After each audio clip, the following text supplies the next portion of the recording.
नमस्कार दोस्तों, स्वागत है आप सभी साथियों का एक स्मार्ट स्टडी पर। साथियों, जिनका भी पेपर है एसएससी सीएचएसएल 2024 में टायर 1 का, उनके लिए बहुत ही इंपॉर्टेंट एक्सपेक्टेड क्वेश्चंस का सेट लेकर आए हैं। यानी जिनका पेपर 1, 2, 3, 4, 5, 8, इसके अलावा 9, 10 और 11 जुलाई 2024 को है, उनके लिए बहुत ही इंपॉर्टेंट एक्सपेक्टेड क्वेश्चंस का सेट है, जिसमें टोटल 51 क्वेश्चंस रहेंगे।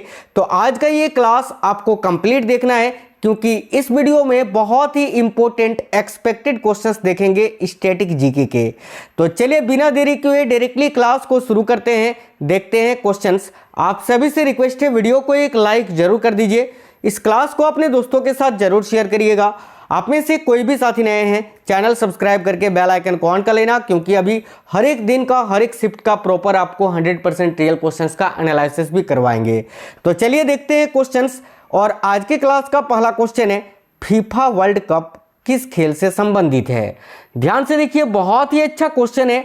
तो साथियों, फीफा वर्ल्ड कप का संबंध किस खेल से है, ये पूछा जा रहा है। सिंपल सा क्वेश्चन है, इसका करेक्ट आंसर होगा फुटबॉल से। राइट है ऑप्शन नंबर डी, फुटबॉल।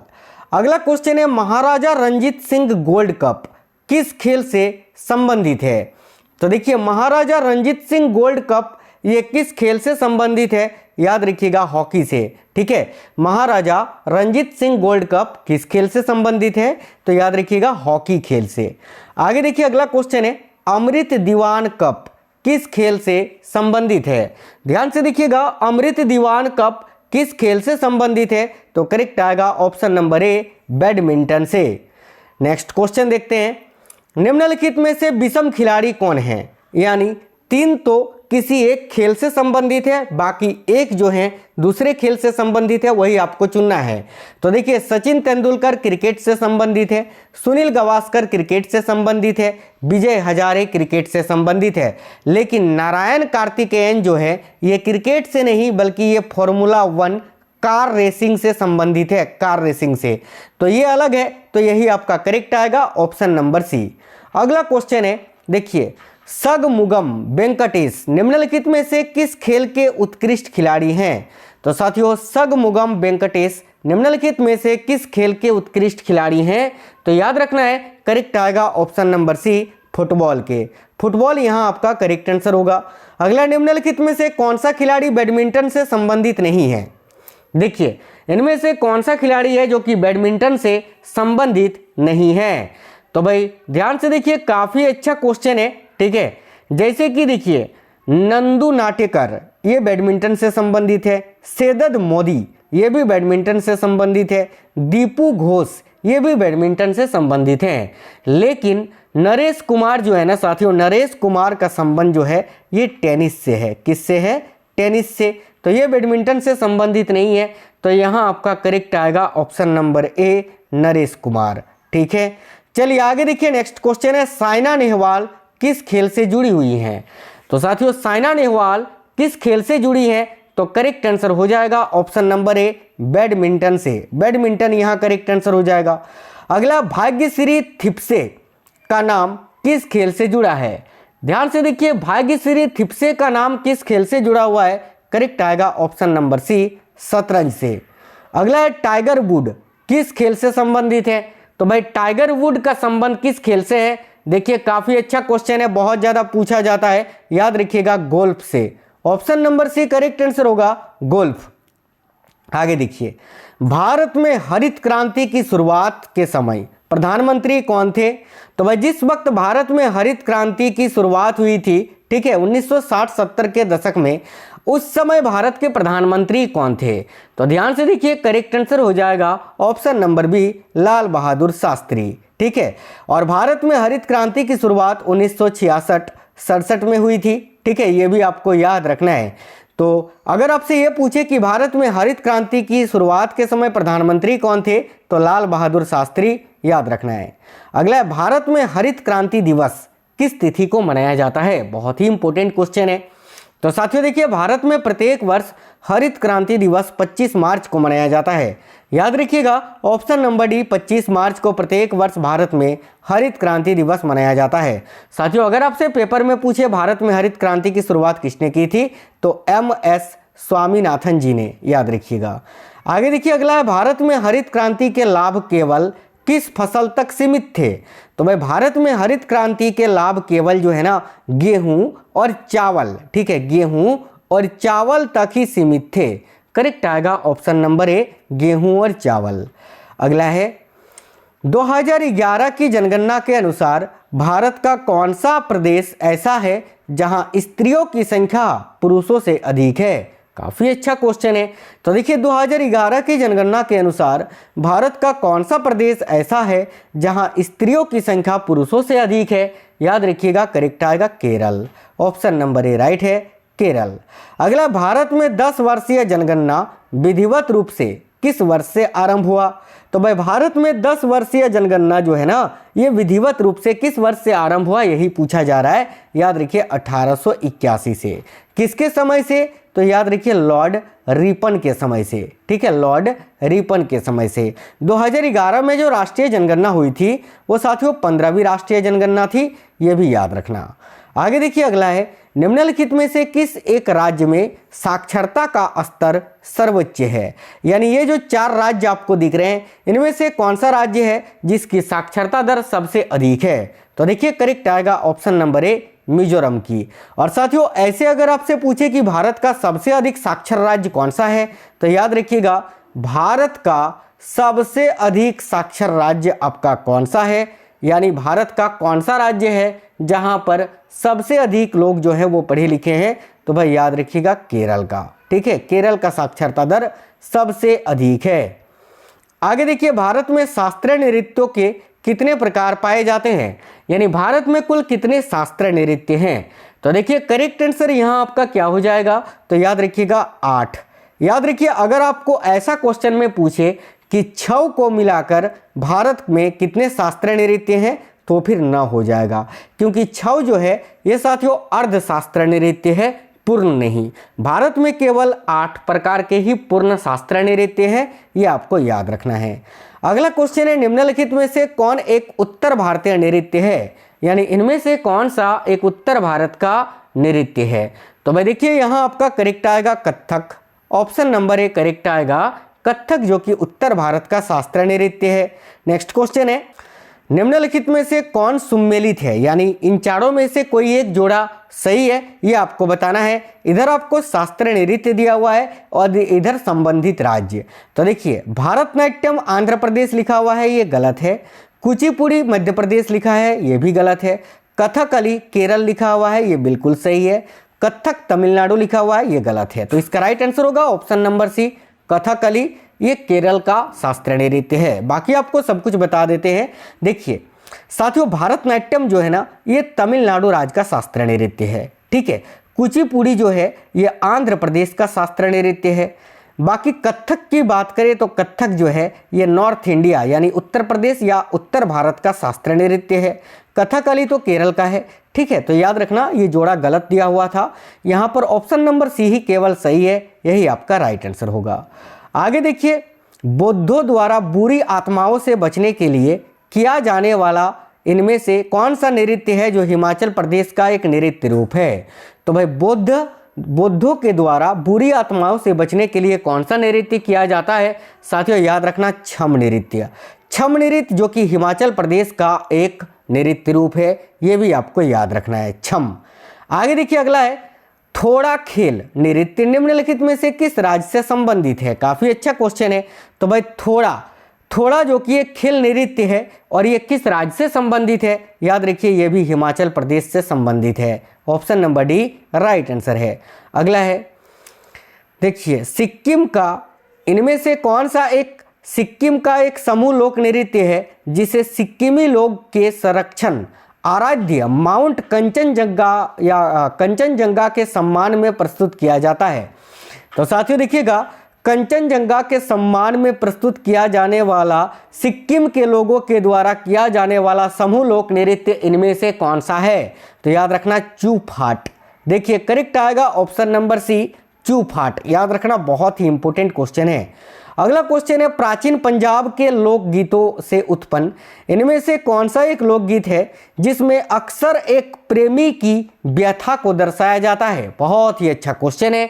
तो साथियों याद रखिएगा करेक्ट आएगा टप्पा। देखिए ये जो टप्पा है ना साथियों, ये प्राचीन पंजाब के लोकगीतों से उत्पन्न अक्सर एक प्रेमी की व्यथा को दर्शाता है। तो करेक्ट आएगा ऑप्शन नंबर ए टप्पा। अगर आपसे डायरेक्ट पूछे कि टप्पा लोकगीत का संबंध भारत के किस राज्य से है तो आप क्या आंसर बताओगे? आप बताओगे सर पंजाब से है। ठीक है, चलिए आगे देखिए। नेक्स्ट है पंजाब के मार्शल डांस का रूप इनमें से कौन सा है। तो पंजाब राज्य के मार्शल डांस का रूप इनमें से कौन सा है? तो देखिए करेक्ट आएगा बागा। ये जो बागा है ये पंजाब के मार्शल डांस का एक रूप है। आगे देखिए किस त्योहार के दौरान खासी आदिवासी लोगों द्वारा नोंग क्रेम नृत्य किया जाता है। अब खासी जनजाति के जो लोग हैं ये साथियों भारत के मेघालय राज्य में पाए जाते हैं, मेघालय में। ठीक है, और इन जनजातियों के द्वारा किया जाने वाला ये जो नोंग क्रेम नृत्य है, ठीक है, ये किस त्योहार के दौरान किया जाता है? तो याद रखिए करेक्ट आएगा बंगाला त्योहार के दौरान। ऑप्शन नंबर ए करेक्ट आएगा बंगाला। नेक्स्ट है इनमें से किसने अपने आप को हिंदुस्तान का तोता कहा था? काफी अच्छा क्वेश्चन है। तो भाई अपने आप को हिंदुस्तान का तोता अमीर खुसरो ने कहा था। राइट आएगा अमीर खुसरो, ऑप्शन नंबर ए। निम्न में से किस राज्य में हम्पी नृत्य उत्सव मनाया जाता है? तो देखिए हम्पी कहाँ है भाई? तो ये कर्नाटक में स्थित है। तो हम्पी नृत्य उत्सव भी कर्नाटक में ही मनाया जाएगा। तो ऑप्शन नंबर बी करेक्ट आएगा कर्नाटक। प्रसिद्ध नर्तक चेमनचेरी कुन्हीरमन नैयर का संबंध निम्न में से किस नृत्य रूप से है? तो देखिए चेमनचेरी कुन्हीरमन नैयर ये किस नृत्य के गुरु हैं? तो करेक्ट आएगा कथकली के। और अभी मैंने आपको बताया कथकली भारत के केरल राज्य का शास्त्रीय नृत्य है। ठीक है, आगे देखिए नेक्स्ट क्वेश्चन है रण उत्सव किस राज्य में मनाया जाता है? काफी अच्छा क्वेश्चन है। याद रखिएगा रण उत्सव जो है ना ये साथियों गुजरात में मनाया जाता है। Option number C Gujarat. Yamini Krishnamurthy किस शास्त्रीय नृत्य की ख्याति प्राप्त नृत्यांगना है? यानी यामिनी कृष्णमूर्ति का संबंध किस नृत्य से है? तो देखिए यामिनी कृष्णमूर्ति जब भी आपसे पूछे ऑप्शन पे डिपेंड करेगा, या तो ऑप्शन में आपको भरतनाट्यम दिया होगा या कुचिपुड़ी दिया होगा, क्योंकि यामिनी कृष्णमूर्ति भरतनाट्यम और कुचिपुड़ी दोनों ही नृत्य की सर्वश्रेष्ठ नृत्यांगना है। और अगर दोनों ही ऑप्शन में दिया हुआ रहे तो दोनों करेक्ट आएगा, ए और बी दोनों। याद रखिए ऑप्शन नंबर सी राइट है। पद्म सुब्रमण्यम किस शास्त्रीय नृत्य शैली से संबंधित है? तो देखिए पद्म सुब्रमण्यम का संबंध भरतनाट्यम से है। भरतनाट्यम जो कि साथियों तमिलनाडु राज्य का शास्त्रीय नृत्य है। अगला क्वेश्चन है रागिनी देवी किस शास्त्रीय नृत्य शैली से संबंधित है? तो देखिए रागिनी देवी का संबंध किस शास्त्रीय नृत्य से है? याद रखिएगा कुचिपुड़ी से। कुचिपुड़ी जो कि आंध्र प्रदेश राज्य का शास्त्रीय नृत्य है। भरतनाट्यम मैंने बताया तमिलनाडु का। मोहिनीअट्टम भी केरल का ही शास्त्रीय नृत्य है और कथकली भी केरल का है। आगे देखिए भारती शिवाजी किस शैली के नृत्य के लिए प्रसिद्ध है? तो भाई याद रखिएगा भारती शिवाजी किस शैली के नृत्य के लिए प्रसिद्ध है? तो भाई मोहिनीअट्टम के लिए। मोहिनीअट्टम जो कि केरल राज्य से संबंधित है। अगला है रुक्मणी देवी अरुंडेल कला की किस विद्या से संबंधित है? तो भाई रुक्मणी देवी अरुंडेल का संबंध है भरतनाट्यम नृत्य से, और भरतनाट्यम एक शास्त्रीय नृत्य है। तो यहाँ आपका करेक्ट आएगा ऑप्शन नंबर डी शास्त्रीय नृत्य। अगला है दमयंती जोशी किस शास्त्रीय नृत्य से संबंधित है? देखिए काफी अच्छा क्वेश्चन है। तो साथियों याद रखना दमयंती जोशी का संबंध है कथक से। कथक जो कि उत्तर प्रदेश या उत्तर भारत का शास्त्रीय नृत्य है। अगला है मंडाना लोक कला शैली का संबंध किस भारतीय राज्य से है? साथियों देखिए मंडाना लोक कला शैली का संबंध किस भारतीय राज्य से है? तो करेक्ट आएगा राजस्थान से। यानी मंडाना लोक कला शैली ये किस राज्य से संबंधित है? तो भाई राजस्थान की एक लोक कला शैली है जिसका नाम है मंडाना। याद रखिए। आगे देखिए अगला क्वेश्चन है रंगोली भारत के किस क्षेत्र की प्रमुख कला शैली है?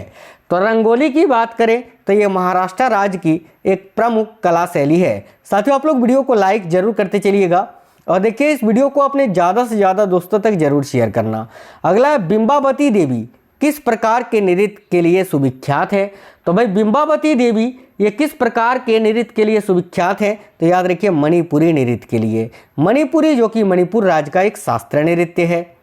आगे देखिएगा केली गोपाल, ठीक है, केली गोपाल किस राज्य की लोक नृत्य शैली है?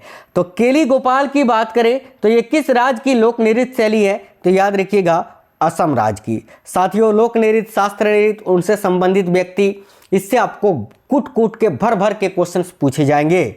आगे देखिए, अगला है राउफ किस राज्य की प्रमुख लोक कला शैली है? तो राउफ की बात करें तो जम्मू कश्मीर, आपको याद रखना है ये जम्मू कश्मीर राज्य की प्रमुख लोक कला शैली है। आगे देखिए, पंडवानी किस राज्य की प्रमुख लोक कला शैली है? काफी अच्छा क्वेश्चन है। तो याद रखिए, पंडवानी जो है ना, ये छत्तीसगढ़ राज्य की एक प्रमुख लोक कला शैली है। ऑप्शन नंबर है छत्तीसगढ़। हरिप्रसाद चौरसिया इनमें से किस वाद्य यंत्र के लिए प्रसिद्ध हैं? देखिए, हरिप्रसाद चौरसिया का संबंध किससे है? तो साथियों याद रखिएगा बांसुरी से। ऑप्शन नंबर सी राइट है। अगला है एस बालचंद्रन किस वाद्य यंत्र से संबंधित है? तो भाई एस बालचंद्रन का संबंध किस वाद्य यंत्र से है? याद रखिएगा साथियों वीणा से। ऑप्शन नंबर ए वीणा। अगला है बिलायत खान किस वाद्य यंत्र से संबंध रखते थे? तो भाई देखिएगा साथियों, बिलायत खान का संबंध किस वाद्य यंत्र से है? तो याद रखिएगा सितार से। ऑप्शन नंबर ए प्रसिद्ध सितार वादक हैं या थे बिलायत खान। अगला है बीबी सुब्रमण्यम कौन सा वाद्य यंत्र बजाते थे? साथियों, बीबी सुब्रमण्यम कौन सा वाद्य यंत्र बजाते थे? याद रखिएगा violin. Option number D correct answer हो जाएगा। आगे देखिए, जाकिर हुसैन कौन सा वाद्य यंत्र बजाते हैं? अब इसका आंसर आप लोग कमेंट बॉक्स में कमेंट करके बता दीजिए कि भाई जाकिर हुसैन का संबंध किस वाद्य यंत्र से है? सरोद, वीणा, तबला या बांसुरी, चारों में से कोई एक आंसर है। इसका आंसर आप कमेंट बॉक्स में कमेंट करके बता दीजिए। नेक्स्ट क्वेश्चन है लतीफ खां का संबंध किस वाद्य यंत्र से है? तो साथियों देखिए, लतीफ खां का संबंध किस वाद्य यंत्र से है? तो याद रखिएगा तबला से। Option number B tabla. अगला, भारत की प्रथम पंचवर्षीय योजना किस मॉडल पर आधारित थी? तो देखिए, भारत की जो पहली पंचवर्षीय योजना थी जो कि 1951 से 56 तक चली थी, ये किस मॉडल पर आधारित थी? तो याद रखिए हेरोड डोमर मॉडल पर। और दूसरी पंचवर्षीय योजना जो है वो महालनोबिस मॉडल पर आधारित थी, याद रखना। आगे देखिए, किस पंचवर्षीय योजना के दौरान भारत ने गरीबी हटाओ का नारा दिया था? तो करेक्ट आएगा पांचवी पंचवर्षीय योजना के समय, जो कि 1974 से 78 तक चला था, केवल 4 वर्ष। उस समय भारत की प्रधानमंत्री इंदिरा गांधी जी थी। आगे देखिए, हाल ही में आयोजित हुए एशियन गेम्स 2023 में भारत ने कुल कितने पदक जीते? तो भाई हाल ही में आयोजित हुए एशियन गेम्स 2023 में भारत ने कुल कितने पदक जीते थे? तो याद रखिए 107 पदक। ऑप्शन नंबर बी करेक्ट आएगा, 107 पदक। अगला है किस हॉकी टीम ने वुमेन्स एशियन चैंपियंस ट्रॉफी 2023 का खिताब जीता है? तो देखिएगा, किस हॉकी टीम ने वुमेन्स एशियन चैंपियंस ट्रॉफी 2023 का खिताब जीता है? याद रखिएगा भारत ने। ऑप्शन नंबर 1 करेक्ट आएगा। आज की इस क्लास में 50 स्टैटिक जीके थे जो कि बहुत ही इंपॉर्टेंट थे। अब ये क्वेश्चंस आपको कैसे लगे हैं जरूर बताना, और आपका पेपर एसएससी सीएचएसएल टायर 1 का कब है यह आप हमें कमेंट बॉक्स में कमेंट करके जरूर बताइए कि आपका पेपर कब है, किस दिन है, किस शिफ्ट है।